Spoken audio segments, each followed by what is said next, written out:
Oh, I wonder what we're talking about. Yes. Well, it's sort of moved on. Hence my filing. Hence your filing. There is a lot to talk about. Obviously, the Harry and Meghan Netflix documentary. Yes. Yeah, this time yesterday we just come on air. We were sort of talking about our first feelings about it. Now a lot of people have been watching it.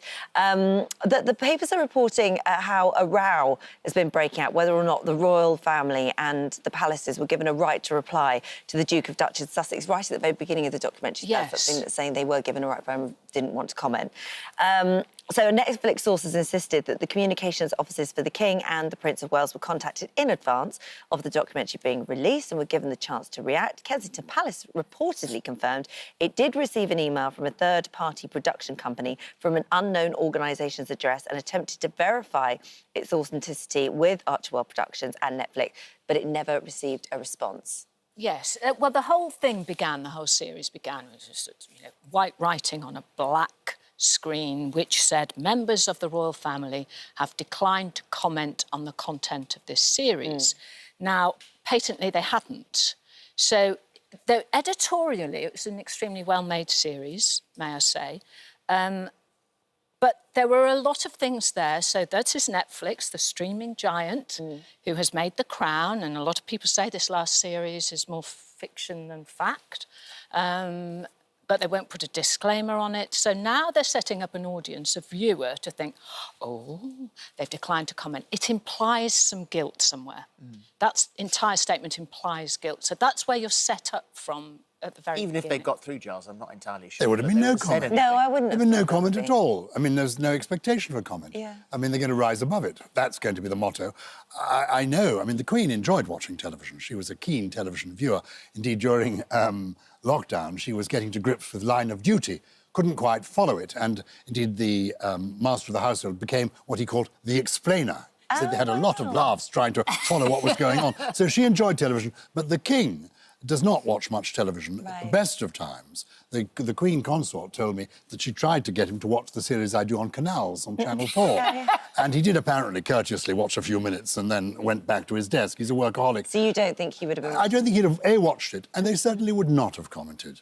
The only time we did get a comment, you remember, from William, after the Oprah interview, the day after, he said, "We are not a racist family." I think if there was a suggestion that... There wasn't an awful lot to comment on, really, was it? The trailer was a bit more exciting than the show. The trailer was more... Well, there's a couple of little bits and pieces, because we know that... what did you think of it in general? You know the family. I mean, we watched yesterday, we both went home and watched the whole thing again, properly, sat down, analysed, and I thought, God, the papers will be interesting tomorrow. You go for the papers and they'll come back at you. Yes. And that is exactly what they've done. Absolutely. That's today. what's happened today, because actually the programme was about press intrusion. And so today the response in the newspapers has been saying, actually, when they were engaged and got married, we were full of support and full of love, and they've tried to illustrate that. But the royal family has had reservations about the press for generations. Well, my generation, knowing the Duke of Edinburgh, the things he said about the press, as it were, privately, he always said it privately, you would not want to say in public. But they've all struggled in their moments with the press. I mean, even in the documentary themselves, King Charles, when he was a younger man, was talking about press intrusion. He was actually saying exactly the same thing as Harry is. Let's have a listen. Cameras poking at you from every quarter and recording every twitch. If you don't try to work out in your own mind some kind of method for existing and surviving this kind of thing, you would go mad, I think. In 1949, the Duke of Edinburgh and the Queen, then Princess Elizabeth and the Duke of Edinburgh, went to Paris for the first time. And they found themselves in a restaurant having, apparently, they thought, a private meal, entertained by the French government. And the Duke of Edinburgh saw a table over there, and underneath the table, under the tablecloth, he saw a lens. And he thought, this is the beginning of my life now. They were in their 20s, only just had got married.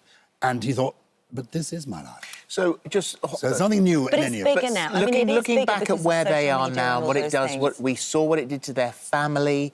We saw Meghan's mother talking. So do you think that they had a legitimate right to have a pop, many papers, and as I said, you go for them, they'll come for you? That it's Hollywood hysteria, it's fabricated, it's untrue. No, it's a clash of two cultures. It's two cultures. It's two different ways of looking at the world. and it's perfectly fair for them to have their say. I don't think it will affect the future of the institution of the monarchy one jot. It's them telling their story in their own way, but I don't think it affects the way the King, or indeed Prince William, now the Prince of Wales, will perform. The one thing I thought was a bit unfair that I caught was Meghan suggesting that Prince William and Catherine were one sort of person in private and a different sort of person in public. If you have met them, and I think you have, and we have met them, they are totally consistent as people. They're totally normal, nice, quite British. It must be said, in their manner, but they're totally the same with the crew, with ordinary people, as when the doors close. You only need to see how they are with their own children. You know, you've seen those moments of Catherine when she was with Louis and how she handled that situation, like very hands-on, very warm, very touchy, you know, that kind of feeling. And I think that just proves that, I have to say, this was the only bit in the whole documentary where I went, oh, don't do that. Because I just thought that by suggesting somebody is a bit cold is a really horrible thing to brush away and brush off. Because she's clearly... Yes. Well, I mean, we don't know her, but from what we see of her, I always judge the way somebody is with their own children, I think you get a pretty good idea. She seems to be a very handsome. But it was this implication. This is made for an American audience, by the way. It's made about us, but it's not made for us. So the language used and so on is very much for an American audience. And what I found interesting was that it was sort of, you know, there's a town crier in every episode. It's like, you know, it's comical. It's Richard Curtis's view of Britain, as it were. Yes, it is. It's a very... Amazed they're not Morris dancers in the background. Yes, restricted view. We've still got three episodes to go. Of where we live today. It was very much sort of Notting Hill and everyone speaks like Hugh Grant, and acts like Hugh Grant. And so it was kind of... It was extended, this, what you were just talking about, this formality, to say, she said, a lot of British people are like this. Well, love, if you go and mix with that kind of person, that's fine. But you go up to Manchester or you go here, there, and everyone's hugging like crazy. You know, it's not... It was a But I think it's suggesting that if you mix with that sort of person, what is that? Anyone within the royal family isn't a hugger. I don't believe that. Well, I don't like, believe I actually that don't either. believe... We saw in the footage, you know, like Prince Charles with his thing over his head talking to the kids, like, just being normal. Well, like, just because you've got... You're posh and you've got... It doesn't mean you can't hug someone. Well, like, it's Mike crazy. Tyndall in the jungle. Yeah. For 3 Well, different people have different approaches to this. Princess Anne said a few years ago that you could imagine if she was a child, she wouldn't necessarily want to be hugged by a total stranger. And she's wonderful with children. She's run Save the Children, been their president for many years. People have different approaches. And I don't necessarily hug people I've not met before. So I think it's perfectly acceptable. Yeah. One of the big themes, especially when you got to the beginning of episode 3, is race in the UK. It's a very complex issue. Obviously, wherever it is, it has to be called out.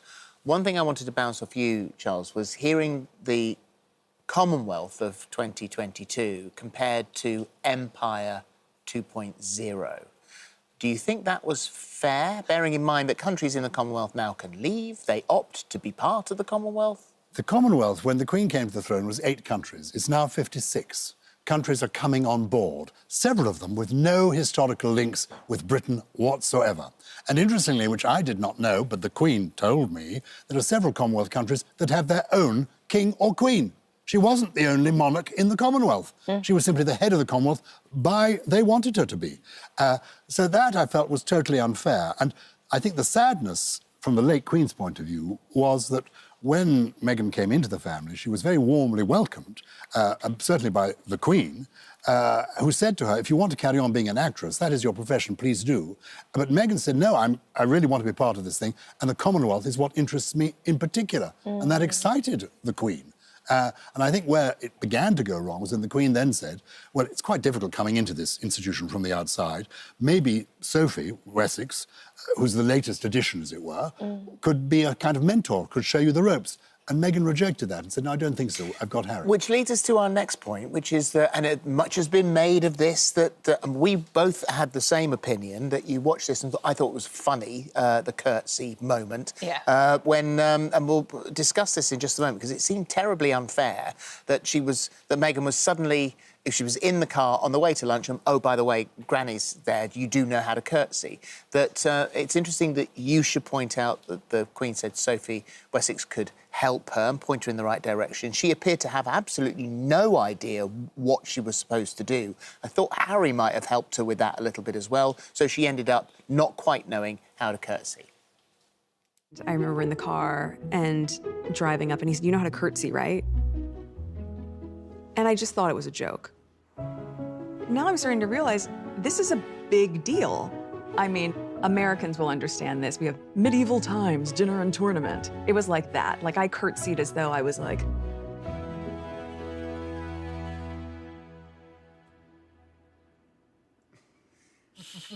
Harry didn't find that very funny at all. Wasn't Do you very not think he funny. did? He wasn't smiling. He wasn't smiling. I think it was awkward. We know what a curtsy is like. Just do a quick bob. Show them how a curtsy is done. Because not everybody does know. I thought it was okay. There we are. It's a little... Exactly. Oh, that's a simple lovely. curtsy. Was that a nice one? It's not difficult to learn, That's to you, but Hall. it is often awkward for people. I remember the first time my wife met the Queen, she forgot to curtsy, and then she remembered halfway through the conversation, then suddenly bobbed down and found her head sort of knocking at the... Joan Collins went down so far she couldn't get back up again. He didn't help. So, you know, I remember I curtsied in front... If in doubt, I curtsy in front of everybody. you curtsied in front of the head of ITV, didn't you? Well, for good reason. You've got your priorities right. If in doubt... Well, you know where your bread's buttered.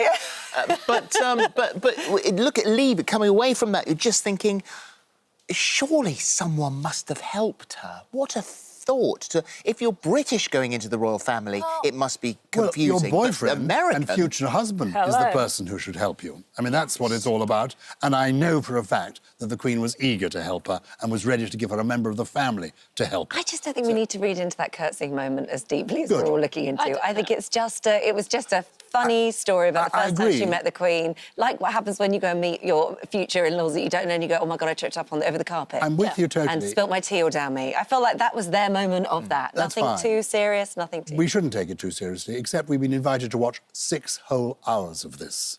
So that they are inviting us to scrutinise it. Yeah. And we're doing just that. That, for me, was the only awkward moment. I'm actually quite enjoying it and actually seeing their side of the story. Lots of pictures we haven't seen. There are two sides of the story. What was your... Well, my take is she's a very intelligent woman. Yeah. I quite liked her, to be perfectly honest. I found out more about her than I have ever through reading online newspapers. I liked her. She's a planner. She likes to control things in her life. That is not a criticism at all. I don't blame her. She had a career. I like her. She's super intelligent. He is nowhere near intelligent or as intelligent as her. And I think they're genuinely in love, and he's now found a purpose. That's what I think, to be perfectly honest. I won't hear a word said against him. I had a son-in-law who was in the army and was with him in Afghanistan, and it was said to me, don't ever say anything against him. He is a really good person, and we all loved him. You don't get to become a crack Apache pilot and not be bright. Yeah, exactly. Surely. So I think he's... he made it clear. She came into my world and gave it a go, and now I'm going into her world and giving it a go, and I wish them the best of luck. Did you hear a familiar voice on the documentary? Someone from our very own family. Listen if you can hear Alison Hammond. She was delightful. She was lovely. Meghan, we love you! Megs, you look beautiful today. Meghan, we love you! How good is that? We might have put our own footage in there at the end. That footage at the end was not in there. It was just the words. You can hear her voice. Well done explaining that, because they weren't totally... The programme makers weren't totally clear about what was. No, you couldn't... Only we would know you could I hear assumed Alison. when she was saying she's delightful that they were talking about Alison. I thought, marvellous. Well, it could have been either. And I got a glimpse of... Did I not get a glimpse of you on one of the newspaper front pages? Yes, I was in one of the front were pages. you? Yes.